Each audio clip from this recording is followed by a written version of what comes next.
part ça. Bienvenue tout le monde. Merci d'être là.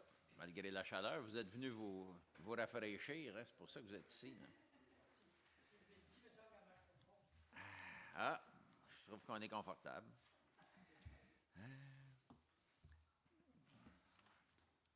OK.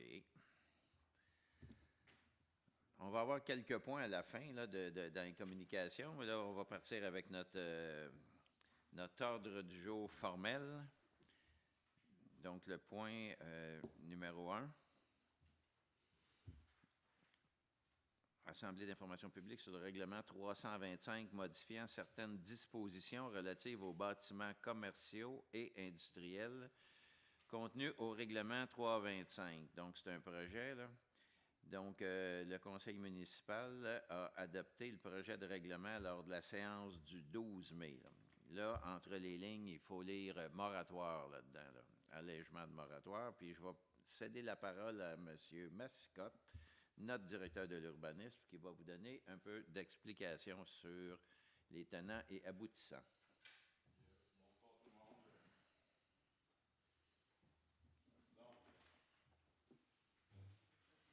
Donc, comme M. le maire le disait, il s'agit d'un règlement modificatoire sur le règlement 325, nommément le moratoire. Mais ce soir, c'est des bonnes nouvelles parce qu'il s'agit de nouvelles exemptions. Donc, fondamentalement, les objectifs qui motivent le Conseil à prendre ce règlement modificateur-là sont notamment pour élargir les exemptions relatives aux usages et aux immeubles commerciaux, mais aussi pour assurer des conditions de viabilité et de performance commerciale qui sont parmi les standards qu'on a l'habitude de maintenir. C'est-à-dire qu'on veut, le Conseil souhaite que les zones commerciales de la ville demeurent compétitives à l'échelle lilloise. Donc, plus spécifiquement, les dispositions. Donc, la première exemption, il s'agit tout simplement d'exempter les changements d'usage lorsqu'ils s'opèrent dans les locaux existants, qui sont effectués sans agrandissement, qu'il s'agit d'un usage autre que la auto. Les agrandissements comme tels ne sont pas en reste de leur côté. Donc, les agrandissements peuvent être envisagés pour les bâtiments commerciaux lorsqu'ils sont associés à des changements d'usage aussi. Mais il s'agit de zones ciblées. Donc, c'est une exemption qui est entre guillemets sectorialisée dans des zones plus stratégiques. Et il y a un ticket modérateur, si vous voulez, qui est apporté, donc un maximum additionnel de 1000 litres par jour en débit unitaire qui est apporté là, pour ce projet de changement d'usage-là amalgamé avec un agrandissement. Donc, regardons plus en détail les quatre zones, donc 204, 205, 206, le corridor commercial de la route 112. Pour 403, c'est une zone qui est dans la base industrielle plus au centre de la ville. Donc, très rapidement, quelques dates en rappel, comme M. le maire le disait, le règlement provisoire à l'origine, 19 août 2024, et le règlement provisoire, lorsque les nouvelles exemptions ont été apportées en premier lieu, c'était en mars de l'année dernière. Alors, voilà, pour les procédures d'adoption, le 12 mai, on est dans une motion de projet. Ce soir, c'est l'information publique, l'adoption du règlement et l'entrée en vigueur suite à la promulgation à la mi-juin. Voilà. Questions, commentaires? Oui.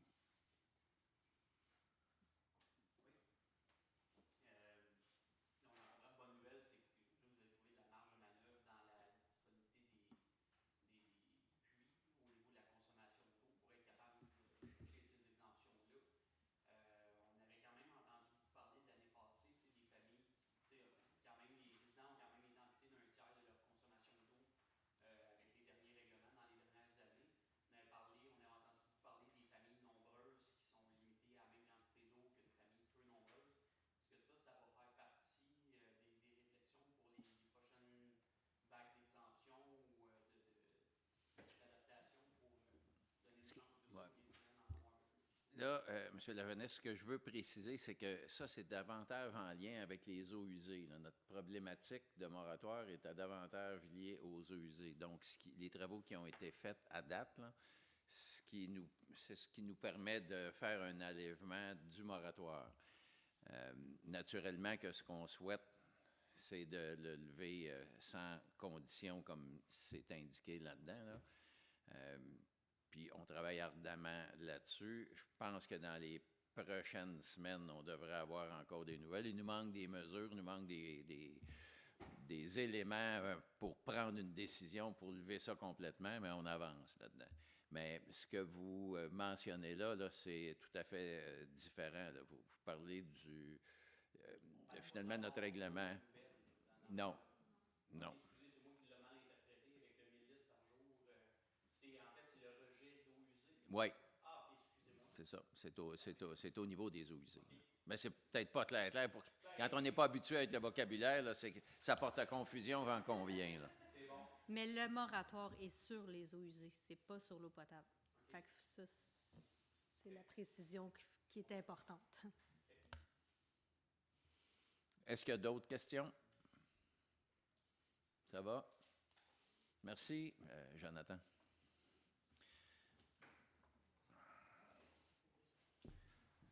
Donc, le point numéro 2, donc, ordre du jour pour adoption. Je le propose. Donc, proposé par M. Gaudreau. Est-ce que c'est adopté à l'unanimité? Oui. On est moins nombreux, mais ça fait l'unanimité quand même. Procès-verbal du 12 mai, également pour adoption. Je le propose.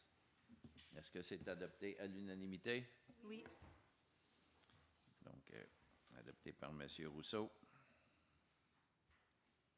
En fait, adopté par tout le monde, mais proposé par M. Rousseau, excusez-moi. Compte à payer, payable et recevable pour approbation. Je propose, mais j'approuve. Proposé par Mme Boutillette. Donc, est-ce que c'est approuvé à l'unanimité? Oui. Donc là, on est déjà rendu à la première période de questions. Est-ce qu'il y a des questions? Il va y avoir une deuxième période à la fin, là, quand on aura passé à travers tout ça. Peut-être que vous aurez plus de matière à questions. Donc, le point numéro 5, là, ce seront les 4 prochains points, c'est des dépôts de documents. Donc, le point numéro 5, là, rapport d'activité de la trésorière pour dépôt. Alors, conformément à l'article 513 de la loi sur les élections et les référendums, la trésorière dépose le rapport de ses activités pour l'exercice financier du 1er janvier au 31 décembre 2025. Donc, je vais vous lire un bon texte, là. Conformément aux nouvelles dispositions de la loi sur les cités et villes, le RLRQ C19, j'ai le plaisir de vous présenter les faits saillants du rapport financier 2025 ainsi que le rapport du vérificateur externe.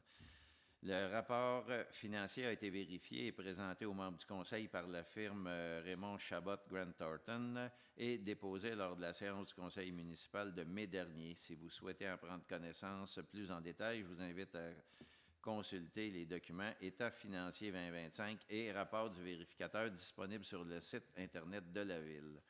Le rapport financier, les États financiers au 31 décembre 2025 nous indique que les revenus de fonctionnement ont été de 15 406 098, 15,4 millions, et les dépenses de 15,4 millions, 15 469 360. En tenant compte des différents éléments de conciliation à des fins fiscales, l'amortissement, remboursement de la dette, activité d'investissement, les états financiers indiquent que la Ville a réalisé en 2025 un excédent de fonctionnement de 627 377. Au 31 décembre 2025, la Ville possédait un excédent accumulé non affecté de 5 815 283. Le service de la dette est passé de 14 724 300 en 24 à 17 081 100 en 2025. Le rapport du vérificateur externe. Les états financiers 2025 ont été vérifiés par le vérificateur externe, M. Jean-Yves Trottier, CPA, de la firme RCGT, en date du 7 mai. Dans le cadre de cette vérification, le vérificateur a, conformément à la loi, établi les états financiers consolidés de la Ville de Saint-Césaire.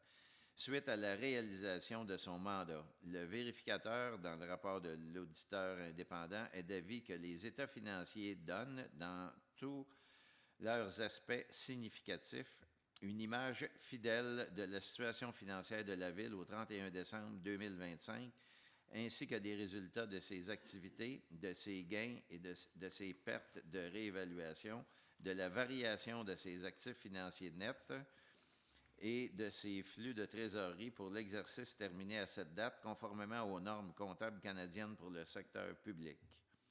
Traitement des élus. La loi sur le traitement des élus municipaux, RLRQ T11-001, prévoit que le rapport financier de la Ville doit contenir une mention de la rémunération et de l'allocation des dépenses de chaque membre du conseil de ville, d'un organisme mandataire de celle-ci ou d'un organisme supra-municipal. Donc, référence au rapport financier en page S45. Aperçu des principaux mandats et réalisations exécutés en 2025.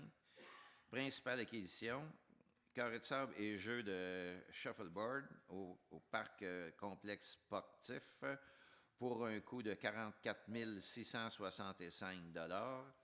Remplacement de 4 véhicules pour le service des travaux publics au montant de 268 390 $. Remplacement d'un véhicule pour le service incendie au montant de 70 900 $. Entretien des infrastructures routières et réseaux publics. Plusieurs mandats de services professionnels en lien avec la planification des travaux d'infrastructure. Donc, ça fait le résumé des faits saillants. Là, on a-t-il une période de questions à ce moment-ci ou si non, on adopte et après ça, en fait, c'est juste un dépôt. Okay? Exact. Bon, donc si vous avez des questions, gardez vos notes pour la période de questions.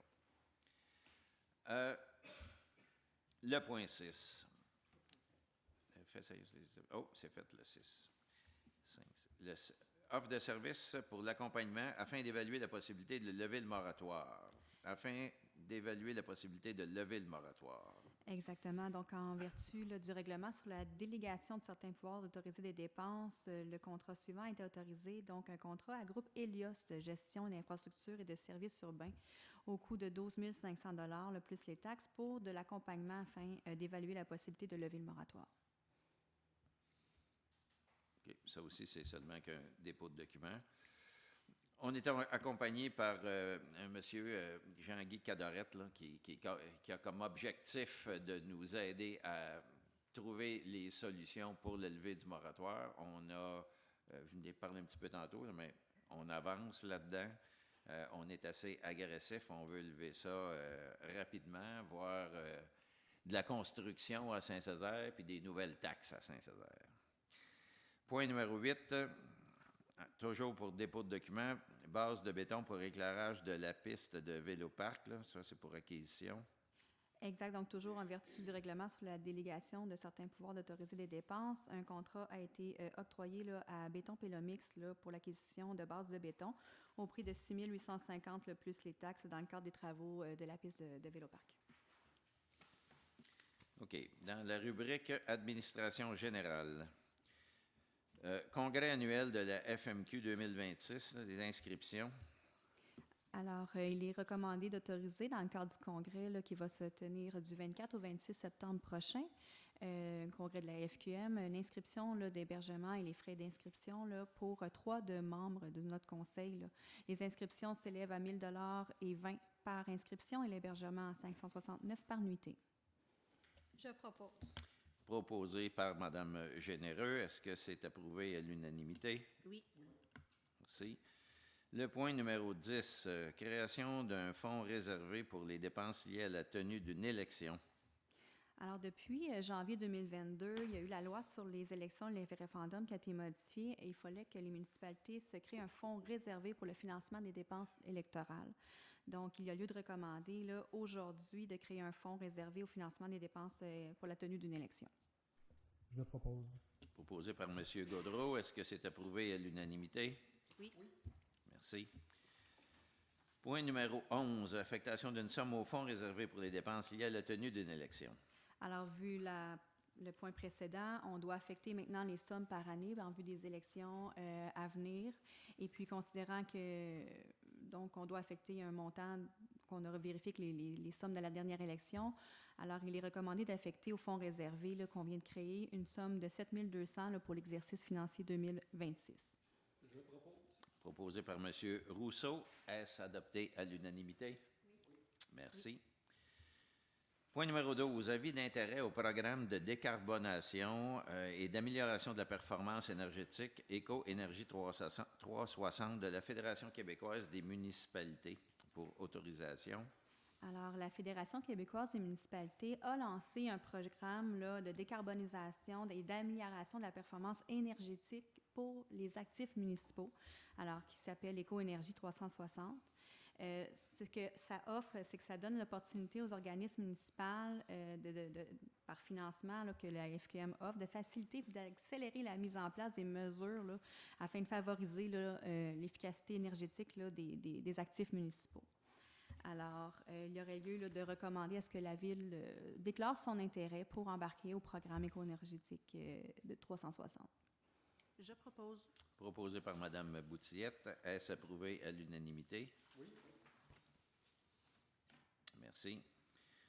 Rubrique ressources humaines. Donc, le point numéro 13, poste de capitaine à la formation, OK, pour désignation. Ce point-là va être reporté. Ensuite, au niveau des demandes d'appui, point numéro 14, demande... ça, je pense, on l'a-tu enlevé, ça? Oui. Exact. On avait dit là-dessus... OK, on l'a enlevé parce que finalement, il y avait une demande d'appui qu'on avait, qu'on avait appuyée, mais il y a eu de la pression, puis le gouvernement a reculé là-dessus. Là. Donc, les demandes d'appui, la pression qui a été émise par les villes a fait en sorte que le gouvernement a décidé d'attendre et de ne pas aller de l'avant. Donc, pour cette fois-là, ça a porté fruit, je pense, que le changement au niveau de la loi sur l'aménagement et l'urbanisme. Point numéro 15, dans les demandes de contribution financière. Fondation au diapason, 20e tournoi de golf, achat de billets. Alors, il est recommandé d'autoriser l'achat de 2 billets pour le 20e tournoi de golf là, qui aura lieu à Cowansville le 30 août prochain là, pour la Fondation au diapason au montant de 500 $. Je propose. Proposé par Mme Généreux. Est-ce approuvé à l'unanimité? Oui. Le point numéro 16, dans la sécurité publique au municipal, programme d'aide financière du Fonds de la sécurité routière, sécurisation des zones et du corridor scolaire de l'École Saint-Vincent pour autorisation de dépôt et signature. Exact. Donc, la Ville souhaite déposer, là, dans le cadre du programme d'aide financière au Fonds de la sécurité routière, là, une demande de financement visant là, à sécuriser là, la zone du corridor scolaire là, près de l'École Saint-Vincent. Alors, il y aurait lieu là, de recommander là, le dépôt de demande de subvention. Je propose. Proposé par M. Gaudreau. Est-ce approuvé à l'unanimité? Oui. Merci. Rubrique travaux publics, urbanisme. Le point 17, PIA 08-2026 concernant l'agrandissement du bâtiment d'habitation sans ajout de logement situé au 11-16 avenue Cécile. Exact. Donc, comme on peut voir à l'instant à l'écran, c'est une demande qui a été présentée par M. Morin, qui est propriétaire, concernant une demande d'agrandissement au bâtiment 11-16 avenue Cécile. Et puis, cet immeuble-là qui est visé se trouve dans la zone numéro 104 et cette zone-là est assujettie là, au règlement là, 69 portant sur les PIA et amendements. Alors, les officiers municipaux ont vérifié le projet et ils sont d'accord à dire qu'il est conforme là, au règlement de zonage et au règlement de construction. Et puis, ce projet-là est également évalué par le comité consultatif d'urbanisme là, le 28 mai dernier. Il juge que cette demande de projet-là respecte là, les critères du règlement sur les PIA. Alors, il y aurait lieu d'autoriser la demande là, telle que déposée selon les engagements là, du propriétaire. Je propose. Proposé par M. Rousseau. Est-ce adopté à l'unanimité? Oui. Merci. Point numéro 18. DM 03-2026, demande de dérogation mineure concernant l'agrandissement de la résidence isolée située au 111-A rue Girard. Oui, donc la demande a été instruite là, par les propriétaires, là, Mme Roy et M. Fortin, concernant l'agrandissement de leur résidence par l'ajout d'un garage attaché en cour latérale gauche, comme on peut voir à l'instant. L'approbation de cette dérogation mineure-là aurait comme effet là, d'autoriser l'implantation du garage attaché à une distance de 1,2 m de la ligne de l'eau latérale gauche, alors que la norme qui est prévue à notre réglementation du zonage est de plutôt fixer cette marge-là de recul à un minimum de 2 mètres, là, ce qui a pour effet d'octroyer une dérogation de 0,8 m sur la norme là, qui est actuellement en vigueur. Alors, le conseil municipal a reçu l'avis là, par le comité consultatif à cet effet-là. Et le conseil municipal estime que cette demande répond aux critères là, du règlement numéro 14 sur les dérogations mineures. Alors, il est recommandé d'approuver la demande de dérogation mineure telle que déposée. Je propose. Proposé par Mme Boutillette. Est-ce unanime? Oui. Merci. Le point numéro 19, demande d'autorisation 02-2026 visant l'aliénation et l'utilisation aux fins autres que agricoles d'une partie du lot 4 426 139. Recommandation à la Commission de protection du territoire agricole, là, CPTAQ.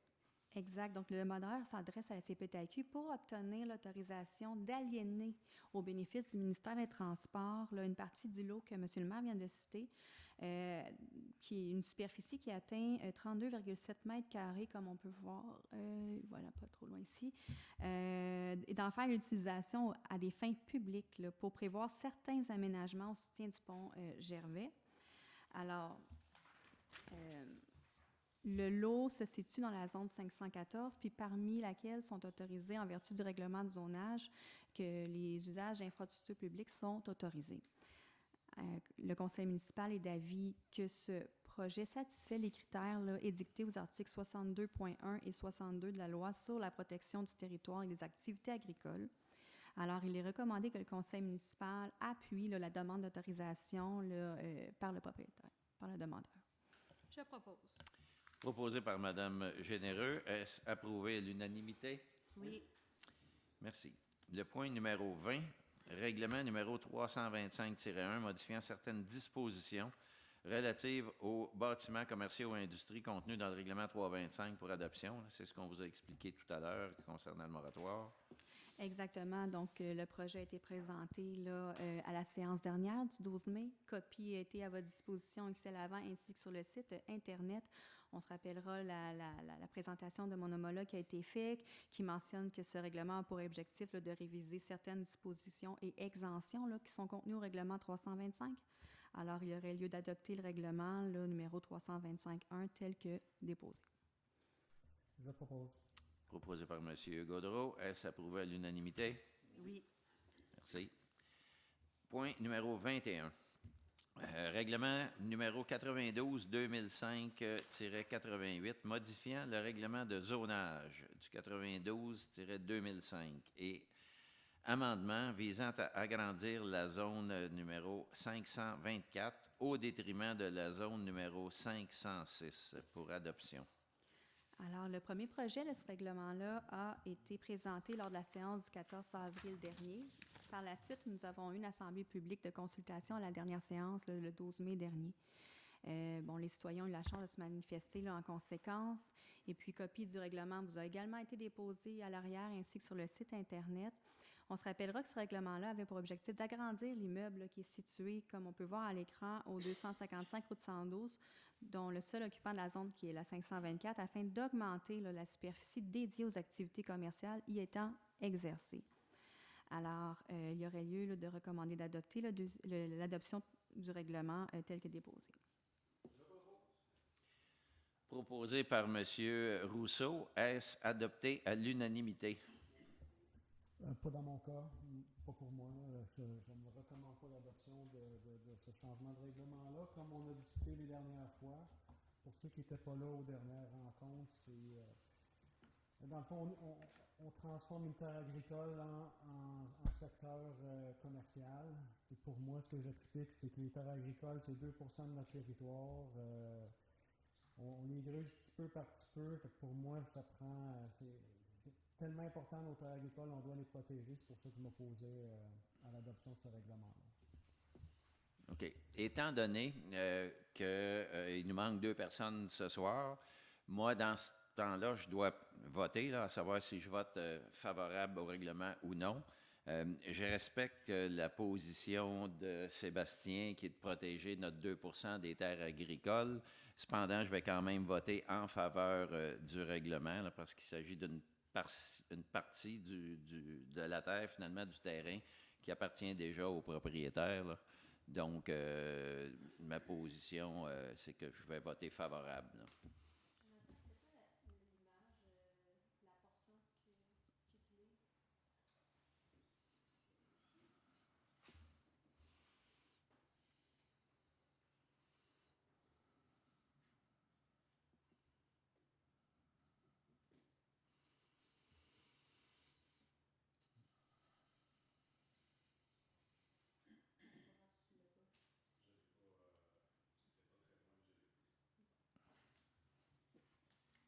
Mais c'est une pointe de terrain qui est...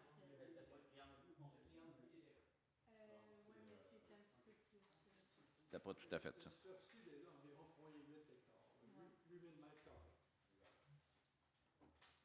Ah, c'est juste parce que des fois, avec une hache, c'est un petit peu plus facile de situer qu'est-ce que ça prenait comme partie. Mais moi, je suis pour le projet. Donc, il va être noté qu'on accepte de... En fait, là, Exact, c'est consigné au procès verbal. c'est ça. Mais on va consigner c'est pas, que ce n'est pas à l'unanimité. Il ne faut pas oublier, il faut que ça passe par la CPTAQ aussi. Hein? Oui, oui. Ça, c'est important de le mentionner. OK. Dans la rubrique loisirs, culture et vie communautaire, bibliothèque municipale, donc le point numéro 22, là, pour le soccer qui s'en vient, là, qui est déjà commencé. Donc là, il y a un mandat de donner pour l'arbitrage. Oui, alors il a commandé là, d'approuver le mandat d'arbitrage là, pour la saison de soccer de l'été 2026 tel que déposé et également là, d'appliquer les tarifs là, selon les catégories là, pour chaque partie et par arbitre pour les catégories novices U6, U8, U10 à 20 $ par partie et U13 et plus à 22 $ par partie. Je propose. Proposé par Mme Boutillette. Est-ce adopté à l'unanimité? Oui. Merci. Le point numéro 23, entretien des terrains sportifs gazonnés pour octroi de mandat. Alors, il est recommandé d'octroyer un contrat pour les travaux d'entretien pour la saison 2026 là, des terrains sportifs là, par le club de golf de Saint-Césaire pour une enveloppe estimée à 11 148,56 qui inclut les taxes. Et ces travaux d'entretien-là incluent là, l'engrais, l'équipement, la main-d'œuvre ainsi que le vertidrain. Je propose. Proposé par Mme Généreux. Est-ce adopté à l'unanimité?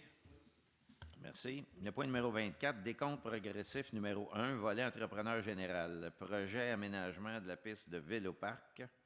Exactement. Nous avons reçu une recommandation là, datée du 27 mai 2026 de la firme Conception Paysage. Là, et puis, nous mentionnant que le décompte progressif numéro 1 du volet entrepreneur général dans le cadre des travaux de la pomme track était autorisé. Donc, il y aurait lieu d'autoriser le paiement du décompte progressif du numéro 1 du volet entrepreneur général au montant de 57 390,48 $, ce qui inclut les taxes et une retenue contractuelle de 10 %. Je propose. Proposé par M. Gaudreau. Est-ce adopté à l'unanimité? Oui. Merci. Le point numéro 25 va être reporté. On parlait de thermopompe à la bibliothèque, acquisition et installation. Là, mais il y a déjà eu une thermopompe d'installer l'an passé, puis il y a des petits problèmes, ça ne fait pas tout à fait le job. Fait qu'on n'est pas prêt à investir. On a des questions auprès de l'entrepreneur avant d'investir un montant additionnel pour solutionner le problème, là. Donc, on va reporter. On n'est pas prêt à prendre une décision là-dessus immédiatement. Ensuite, point numéro 26. En fait, là, on s'en va des affaires nouvelles. Puis après ça, on va revenir à 27, 28. OK. Donc, au niveau des affaires nouvelles, il y aura un montant de 10 000 d'octroyé à la Maison des jeunes qui va venir des recettes du tournoi de golf. Là. Donc, ce n'est pas pris dans le budget de la ville, là, mais on a un tournoi de golf qui va se dérouler vendredi. On a des montants, on recueille des montants, puis avec ça, ça nous permet d'aider certains organismes. Là, dans le cas de la Maison des jeunes, ils ont des réparations à faire, donc on a convenu de les aider. Puis on a convenu aussi de voir avec les autres municipalités, c'est-à-dire Rougemont, Ange-Gardien et Saint-Paul, qui viennent à la PGO, eux autres également, donc qui utilisent les services de la Maison des jeunes aussi. Là, donc, on va faire une petite tournée auprès des autres villes pour voir comment ils peuvent aider eux autres aussi, là, parce qu'on considérait qu'on majoritairement, c'est Saint-Césaire qui octroie les fonds pour la Maison des jeunes. Puis on a à peu près 50% des utilisateurs qui sont d'ici. La balance vient de l'extérieur. Là. Donc ça, c'est un des points. Je propose.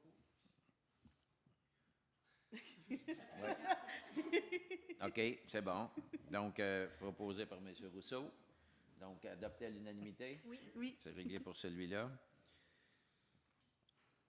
Le point numéro 27, ça va aussi dans l'affaire nouvelle, là, mais c'est au niveau du football.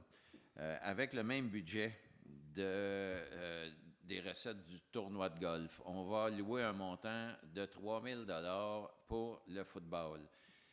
Ça, peut-être que dans ceux qui étaient ici dans les derniers, je vais juste faire un petit historique rapidement, là, mais on avait du football qui était organisé conjointement avec la polyvalente de Saint-Césaire et celle de Marieville depuis très longtemps. Puis le RSEQ, qui est le réseau de sport étudiant du Québec, ils ont des règles là-dedans, là, puis je ne vous donnerai pas le détail de ça, mais tu peux, si tu as une petite école de moins de 600 personnes, tu peux t'affilier avec une plus grosse école. Donc, Marie-Hélène, tu me reprendras si c'est croche mon affaire, mais on est à peu près, là on est à 700, un peu plus, à la polyvalente à Saint-Césaire. Donc, on ne rencontre plus ce critère-là. Fait que depuis une couple d'années, ils les laissent jouer dans la ligue, mais ils n'avaient pas le droit de faire les séries. Puis là, ils ont décidé cette année que ça ne fonctionne pas. Fait que on avait 2 catégories de jeunes là, qui jouaient dans les 2 écoles affiliées. Là, maintenant, on est obligé de séparer ça. Donc, Marieville se fait 2 équipes, Saint-Césaire se fait 2 équipes. Ça a l'air de rien, là, mais quand vous rééquipez 70 jeunes en équipement de football et tout ça, là, c'est beaucoup de dépenses. Il n'y avait pas de locaux. On a accepté la ville de prêter le haut du garage municipal. Puis ça, je vous dirais, c'est après avoir fait des représentations auprès des députés, des ministres. Il y a eu beaucoup de représentations de fait, mais ça n'a rien donné. Leur décision était prise. Donc là, pour ça, ça prend aussi un endroit pour entreposer le stock. Fait que en fait, l'école s'est munie de 4 conteneurs qui vont être attachés ensemble, qui vont être peints par une artiste professionnelle. Ça va être super sharp, mais ça prend des travaux. C'est un investissement de 70 000 $. Là. C'est beaucoup de dollars. Et puis, ils ont trouvé quand même plusieurs commanditaires, sont en attente. Il y a eu des activités, un souper spaghetti, mais un souper spaghetti que tu ramasses 1500 $, là, ça en prend gros pour te rendre à 70 000 $. Là. La peinture que vous allez voir à un moment donné sur les conteneurs, c'est une affaire de 10-12 000 $. À soir, on a discuté peut-être qu'il y a peut-être des suggestions qu'on peut faire sur wrapper ça au lieu d'en faire faire peindre. Mais l'ensemble des dépenses là, sont solutionnées actuellement pour à peu près 46 000 sur un montant de 70. Puis on va octroyer à même les fonds du tournoi de golf un montant de 3 000 $ qui va lui donner un coup de main dans ces dépenses-là. Fait que c'est le point numéro 27. Donc, Je propose. Proposé par Mme Boutiette. Est-ce adopté à l'unanimité? Oui. Merci.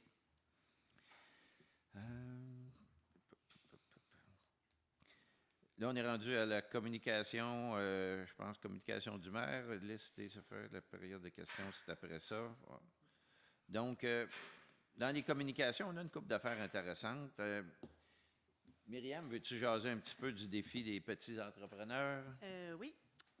Ben, Pierre et moi, en fin de semaine, on a été à la grande journée des petits entrepreneurs qui avait lieu à l'école Saint-Vincent. En fait, pour faire un résumé, c'est nos jeunes qui se sont créés des petites entreprises et qui vendaient différents produits.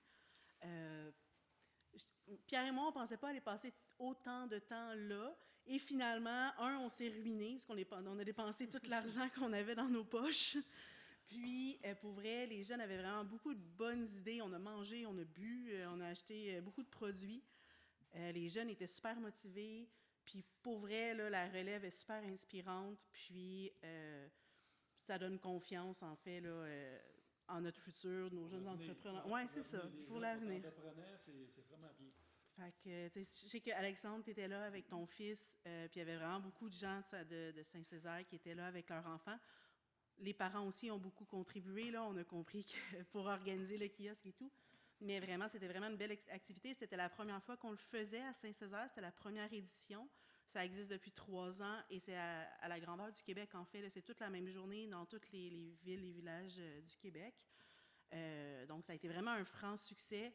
Puis, on espère revoir là, cet événement-là l'année prochaine. Merci, Myriam. Moi, je voulais vous glisser un petit mot aussi sur un concours qui existe au niveau de la MRC qui s'appelle la bourse c'est une bourse pour la relève agricole. C'est un montant de 15 000 il y avait 7 entreprises qui avaient soumis des projets là, dans notre MRC.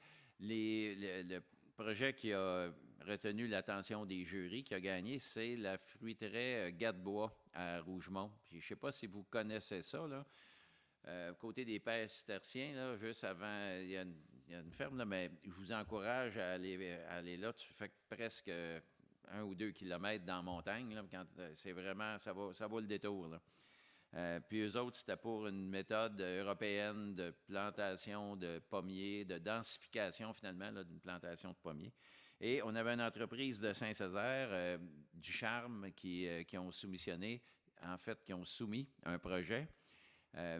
Puis eux autres, c'était pour un silo, c'est les Ducharme Durand de Saint-Ours, là, les enfants de Luc et de Normand.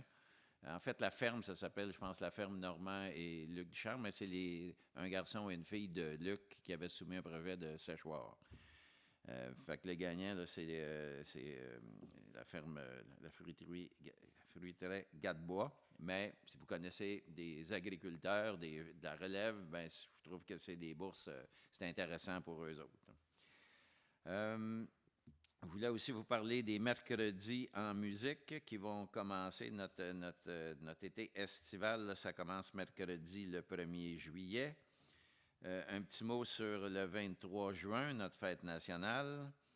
Et à surveiller en quelque part en juillet l'inauguration de la pompe track, là, qui est en train d'être bâtie à côté de la polyvalente, sur les terrains de la polyvalente, là, qui est un super beau projet. J'ai fait pas mal le tour. Donc, on va être rendu à la seconde période de questions. Est-ce que, dans mes collègues, avez-vous des choses que vous auriez aimé rajouter, là?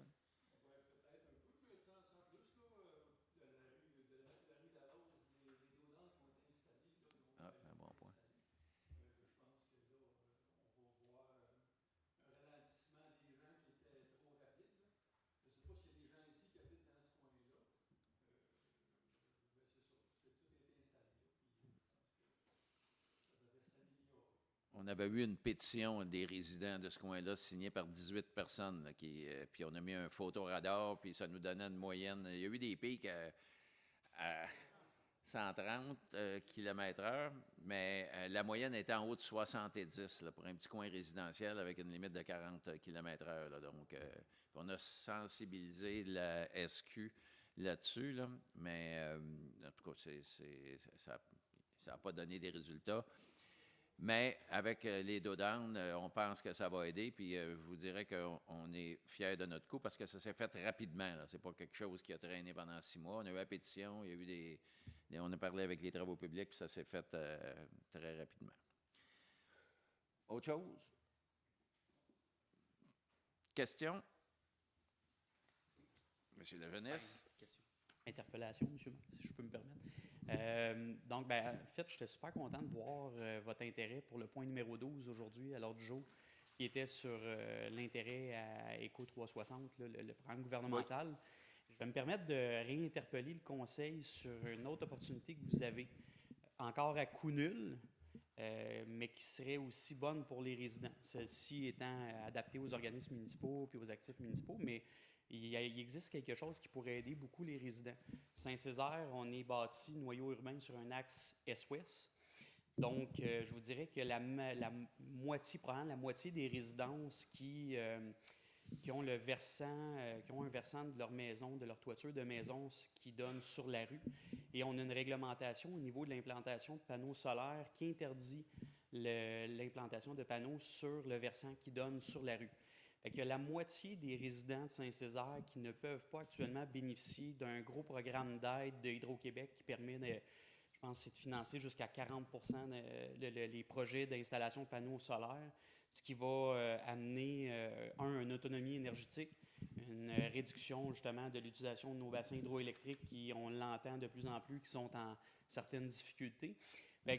Puis il y a moyen de le faire de façon ordonnée. Là. Je sais qu'à l'époque, ces règlements-là ont été mis en place parce que c'est un peu le Far West, là, des panneaux bleus avec des fairings en métal, en aluminium, des choses comme ça, mais on peut s'inspirer de villes comme Québec, comme Victoriaville, qui ont mis en place vraiment des guides, des barèmes pour bien uniformiser, pour que ça se fonde un peu, si je peux me permettre le terme, dans la toiture.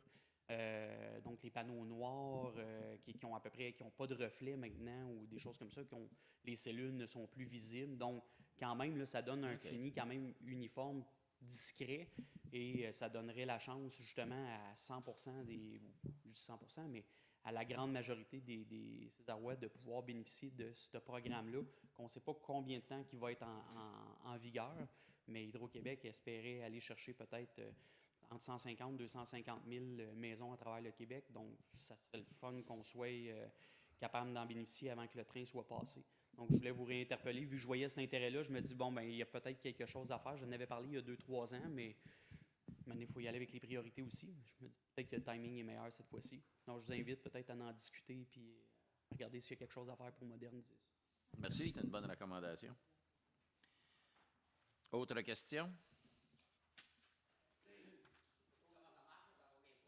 Je dis mon nom. Oui. Marc Denis. Moi, je voulais juste savoir, au niveau du pont de la... Oui. On fait là, sur la rue du pont.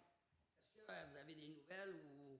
Je vois que ça travaille autour, là. Je voulais juste avoir une idée, là, de comment ça s'en vient. On voit la personne du MTQ le 14 juillet. Donc, on devrait en savoir plus sur l'échéancier. Mais ils ont déjà commencé à... Il y avait un tas de roches, là, ils ont enlevé ça, ils ont clôturé, ils ont mis des toiles, donc les travaux sont en cours. Mettons, de sources informelles, là, pour avoir discuté avec le monsieur, mais pas avoir reçu encore de communiqué officiel, là, on espère avoir une passerelle pour l'an prochain, là, 2027, pouvoir circuler sur la passerelle. On a passé dans votre secteur, on s'est parlé cette semaine, la semaine passée. On a différentes... en fait, il faut regarder le tracé, là, parce qu'au bout de la rue du Pont, on n'aime pas la façon que c'est organisé. Là, quand on tourne pour aller accéder à la piste cyclable un peu plus loin, on sait que les voitures, camions arrivent de la route 112 assez rapidement, tournent sur le coin de Durand. Là. En fait, ça s'appelle la rue Leclerc. Fait que là, on a regardé avec une personne des MRC puis deux personnes de... c'est quoi La santé publique. Santé publique.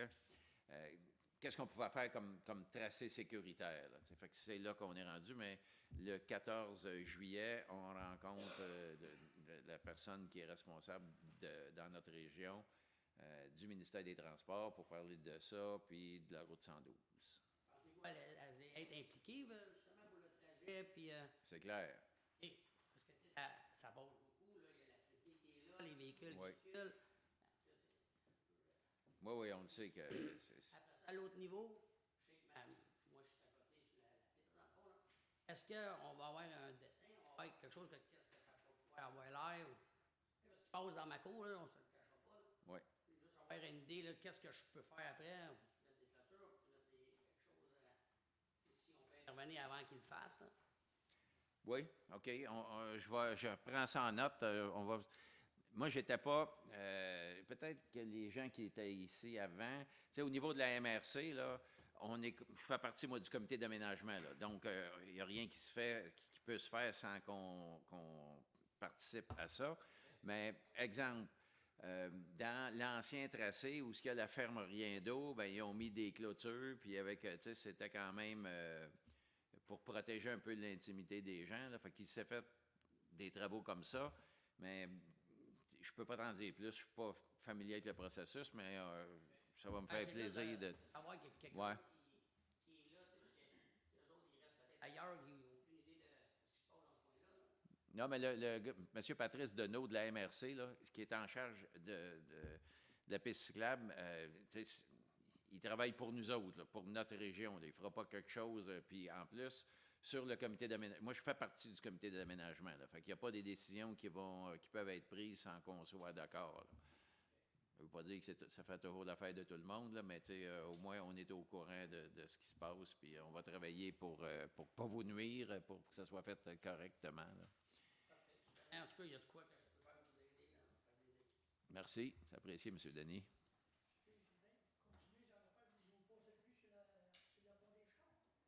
Non. Non. Oui, la passerelle. Il va y avoir une passerelle, puis elle va donner sur. Ben, c'est pour la même raison que depuis le début, parce que le ministère des Transports ont examiné le pont et ils trouvent qu'il n'est pas sécuritaire. Moi, j'ai demandé qu'on fasse des expertises pour voir s'il y avait. S'il bougeait le pont, qu'on prenne à une certaine fréquence, qu'on fasse des tests, un peu comme il s'était fait avec l'Arena. Quand on a commencé à s'enfoncer, ben on faisait des je ne sais pas c'est quoi la fréquence, Isabelle, là, mais. Monsieur Leduc, le pont des chars, lequel que vous parlez? Les trains. OK, c'est Ben ouais. le pont des trains. OK. Là, il va mettre une passerelle sur l'ancien pont juste à côté du pont. C'est ça.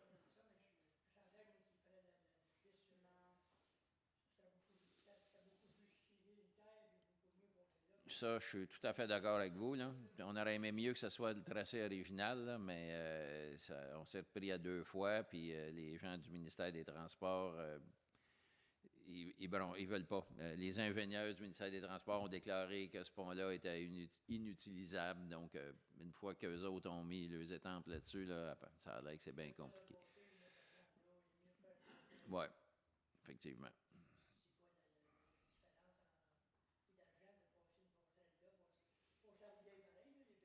Non. Ça, il y a une bonne différence. Là. Sur le vieux, mettons l'ancien pont de la route 112, tu vas être capable d'avoir des assises de chaque côté de la rivière. Tu ne seras pas dans l'eau. Si on avait voulu mettre une passerelle, mettons à côté du pont des Chars, là, ou défaire l'ancien pont, là, tu ne pouvais pas avoir ça d'un bord à l'autre de la rive. Il aurait fallu avoir quelque chose dans le milieu de la rivière. Puis à partir du moment où tu touches à la rivière, tu as les Autochtones, le ministère des Pêcheries, le ministère, naturellement le ministère des Transports. Là, il y a 4 ministères impliqués là-dedans. Là, fait que ça aurait été beaucoup plus long et plus complexe. Là, donc le tracé qui a été sélectionné, c'est l'ancien pont en descendant au bout de la rue Union, finalement. Là. Ça fait plusieurs années que ça dure, ça, puis pendant tout ce temps-là, il continue d'avoir des cyclistes sur le pont de la route 112, ce qui est très dangereux. Là, donc, pour moi, si on a au moins une solution pour traverser la rivière ailleurs que sur le pont de la 112, c'est déjà mieux. Maintenant, il reste à valider le tracé. Oui, ça, on est d'accord. Oui. On sait tout ça. C'est pour ça qu'on a été voir ça cette semaine, la semaine passée.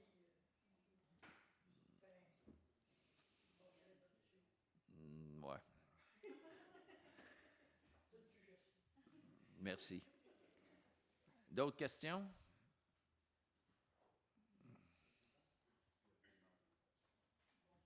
Bonsoir. J'ai remarqué depuis un mois, il y a des dépôts sauvages qui ont ben, sur le terrain que vous avez acquis, où il y avait l'ancienne maison de Bernardin Côté, Oui, absolument. sur la rue Leclerc.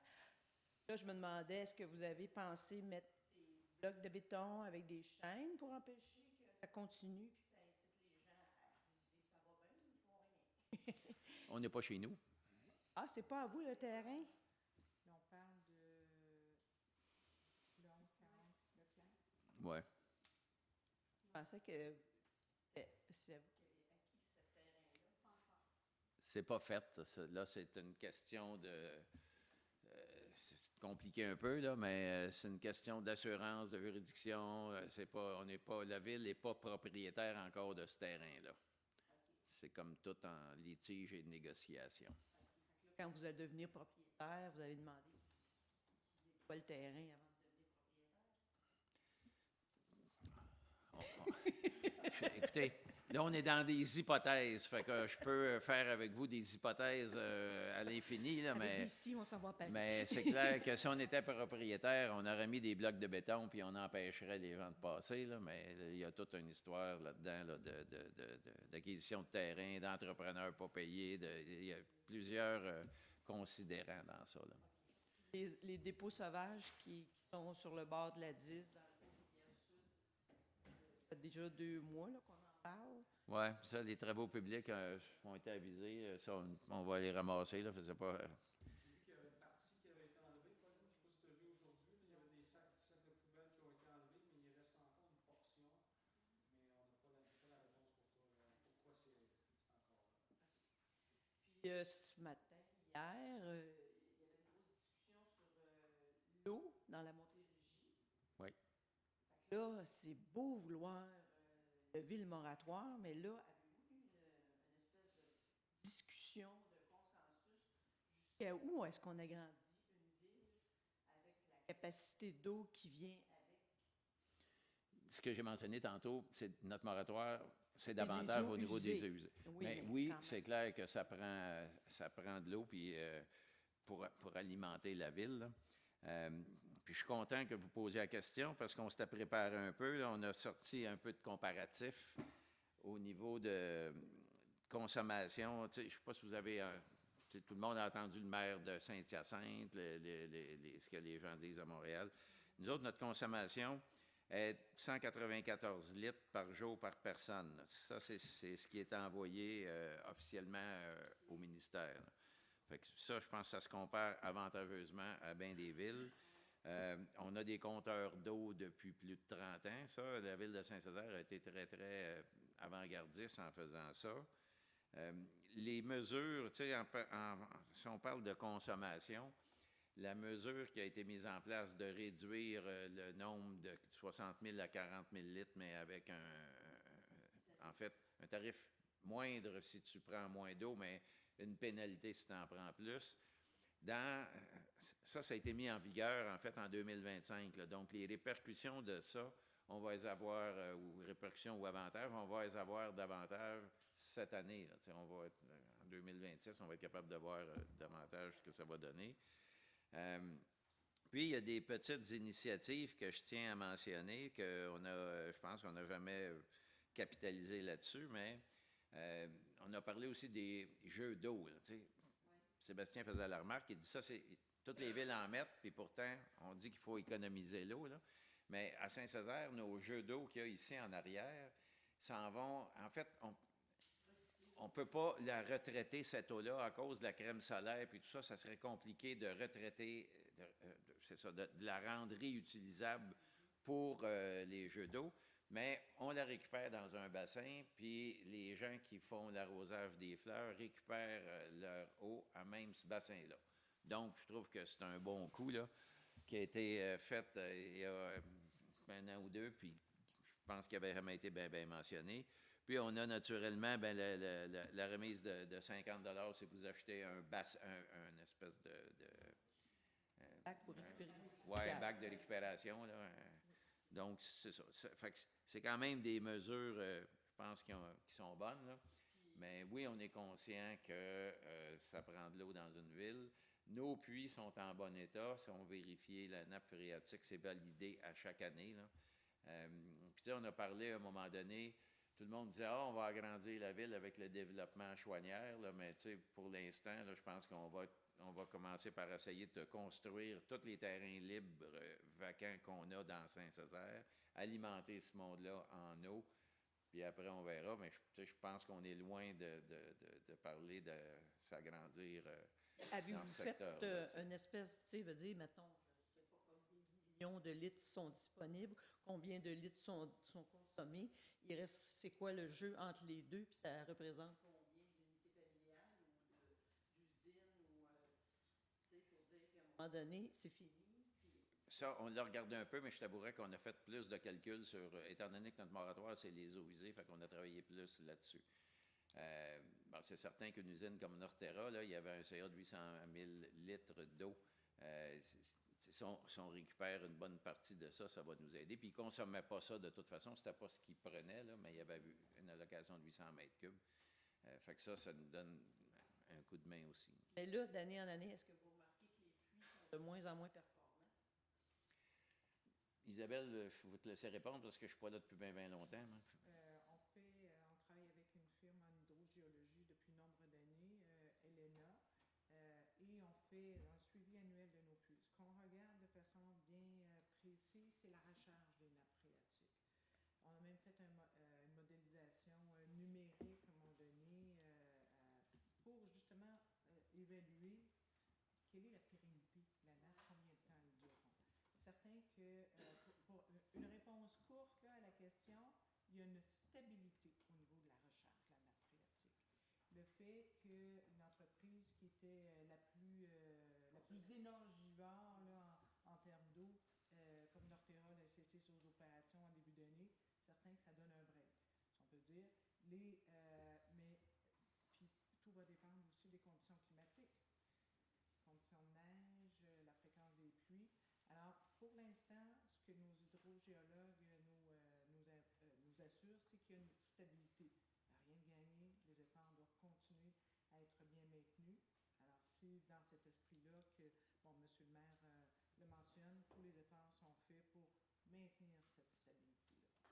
Parmi vos efforts, avez-vous pensé d'envoyer quand même un appel, là, comme dans l'infolette, pour dire aux gens, les arrosages, laver les cours, les autos, il vaut mieux prévenir après l'eau, d'économiser l'eau. Ouais. J'ai fait les nouvelles ce soir, puis les gens à Montréal, je ne savais même pas qu'il fallait qu'ils diminuent la consommation. C'est pas tout le monde qui est branché là-dessus. Fait que peut-être faire un rappel que de l'eau, c'est pas à l'infini non plus. Bon, effectivement, ça pourrait être une bonne idée, Je sais sensibiliser pas, les gens. Là. Moi, je ne suis pas au courant Ouais. des arrosages de pelouse en ville. C'est quoi la norme? C'est quoi les règlements? Si je suis de nouvelle implantation, OK, tu peux arroser, mais sinon, jour pair, jour impair, en tout cas.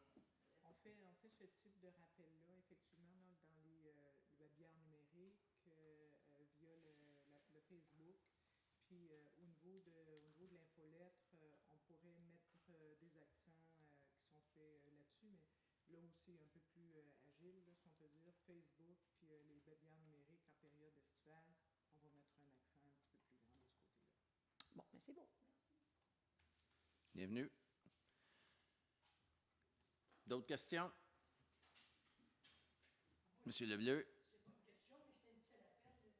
Tu sais, quand on déposait avant les rapports financiers là, de l'année, là, on les avait sur le presse-papier, on avait 3 ans, ce que la ville prévoyait sur les années. Puis, je vous expliquais le budget, c'était quand même très intéressant de savoir parce que c'est beau d'aller sur Internet. Mais entre les livres et comprendre, c'est quand même. Oui, mais ça, c'est encore fait, là. L'explication du budget, c'est encore fait, là. Ça, c'est le rapport financier formel par nos auditeurs, là. Ça s'est fait à aller voir sur Internet, vous allez voir les budgets. Non, je pense que... Ouais,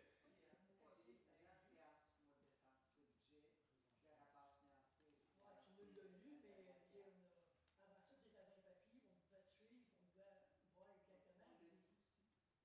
Il n'a pas eu le dernier coup de vous. Parce que j'en ai fait la remarque sur ce coup-là, tu commences pas, il y a ça, on a juste aller le voir sur Internet. Je sais pas, on va sur Internet, là, mais.